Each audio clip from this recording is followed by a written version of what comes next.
That looks so official. So it's Wednesday, it's about 3 o'clock. This is the first day we actually start doing work. We're cutting out panels, cutting out cardboard to put on the panels, and of course Andy's giving people jobs they need to get done, and work is slowly just starting to begin.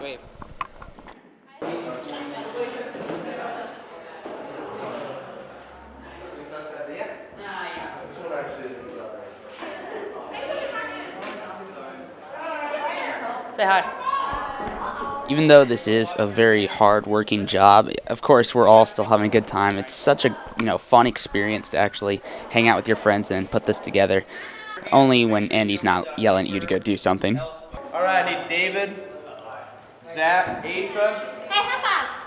Lillian, Hannah, people that Oh wait, I need the other hand. go wash your hands. One of the other big important things we did on Wednesday night was taking all the boxes and wood paneling out of the shed that formed the boxes that created junctions for the tunnels throughout the building. And we had to put those all together on Wednesday night and get those all screwed in. Another thing we had to do was actually put the tunnels together. Every year we actually make a couple new tunnels because old ones slowly fall apart. And the job of rolling up the plastic and getting that all to form a tube is a very long, painstaking task. Third one tonight. Finally, at the end of Wednesday night, we have a meeting in the youth room, and we really just discuss what else we can add to the tunnel this year, like cool ideas, new ideas for like walking mazes or stuff. And we also just discuss our approach of how we're going to minister to the people that visit and come through the tunnels, just how we're going to approach this event as a whole, and it's really just a good open discussion.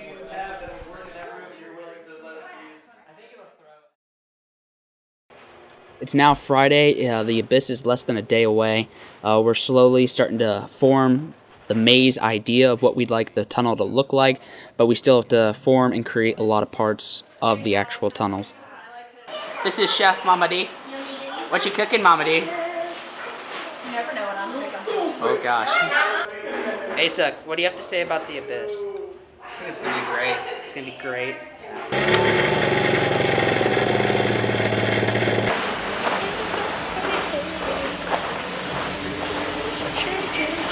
What are you doing, Nick? Hey, I'm just testing a strobe light inside. Getting them strobe lights? Because we can't actually blow up the tunnels until Saturday, Friday we just really pay attention to small details of stuff, like making sure the tunnels are taped in the right spots on the boxes, just setting up the actual details of each room and stuff. We just got to be sure that we have everything ready on Friday, so on Saturday we can just solely focus on getting the tunnels blown up and pushing them into position where they actually need to be.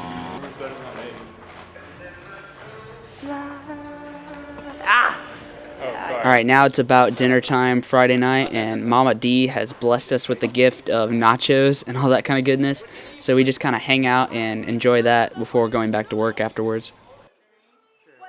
This is my DJ, Asa.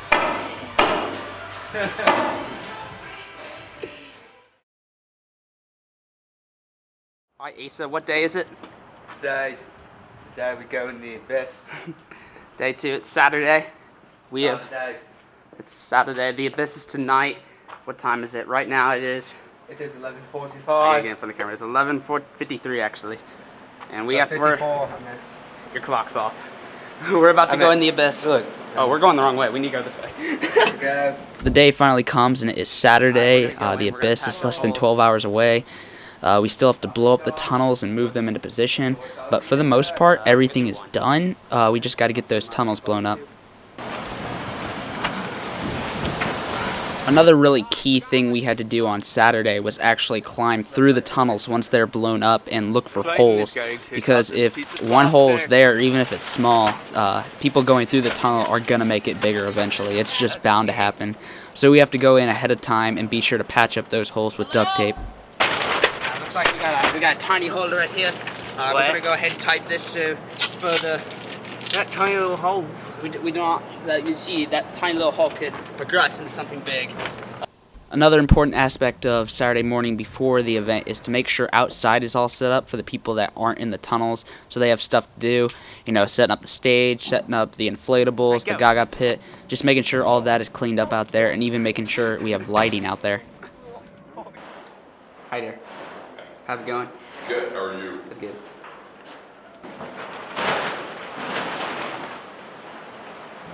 I'd still have to say one of the coolest things is when you walk into the sanctuary after we've actually turned on all the blowers and you can just see all the tunnels begin to rise and fill with air. It's really quite a cool experience, and you're just thinking there's going to be kids in there, you know, a couple hours later, so you have to be sure that everything is ready and exactly how it's supposed to be. One thing we actually did differently this year was we actually had a worship set at the end of the event, and we actually had to sound check Sam and the worship team so they could, you know, do a live worship set at the end of the night. It actually turned out a lot better than we expected, and it was a really cool and fun experience. Finally, it's around dinner time. Kids are bound to show up to the event in less than an hour, so we gather together for a quick dinner and a quick meeting just to kind of brief everyone and give everyone a quick overview of where they're supposed to be, all that kind of good stuff. Andy just gives us his best wishes and hopes we all do our jobs correctly and hope everything runs well. We pray, and that's pretty much it. We jump right into the event and we get things rolling. It's finally time for the Abyss to start, and there's just one last thing for me to do. I have to actually climb up onto the church and mount my GoPro, which is going to time-lapse the entire event. After this, everything is ready to go, and people start rolling in. I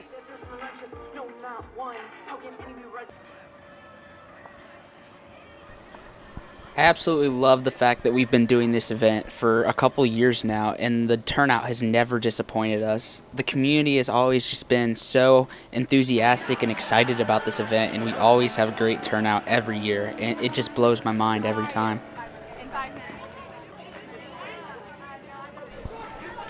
The first part of the Abyss is actually really easy because when we start sending in groups, they haven't really reached the end of the tunnels yet. So, of course, the end part of the tunnel is kind of, you know, quiet until the people get there. But the first opening part of the tunnel, which this year happened to be in the sanctuary, that's all full of commotion. People are, you know, scaring everybody as they're going through. And then eventually, as the people make their way through the tunnels and work through the other building, that's when everything starts to pick up and it starts to get a lot more busy. Unfortunately, because I was so busy working everything this year, I was unable to film a lot inside the tunnels and inside the church during the actual event.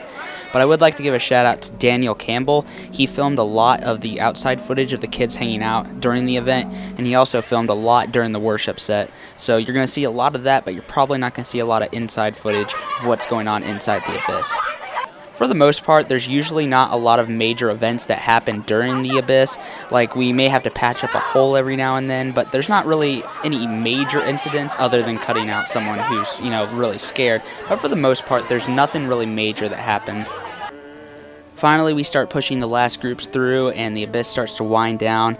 And now it's time for Sam and the band to do their worship set.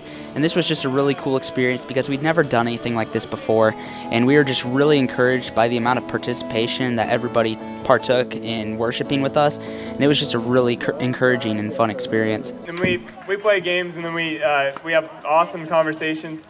But if you're looking to get plugged in anywhere, this is it right here. We meet in this building, 7 o'clock on Wednesdays. Finally, the Abyss is over, and the craziest and most insane procedure of the entire event is about to take place, and that is cleanup. The Abyss ends around 10:30 in that range, and the entire building is usually clean and put back together by midnight. So it's a very crazy and insane procedure. You're probably wondering, where's the video? But because it's such an insane and hectic procedure, I was unable to film during this procedure, and there's no footage whatsoever of cleanup because everyone's scrambling to get this building put back together before church the next morning and go home and get some sleep because we're all exhausted.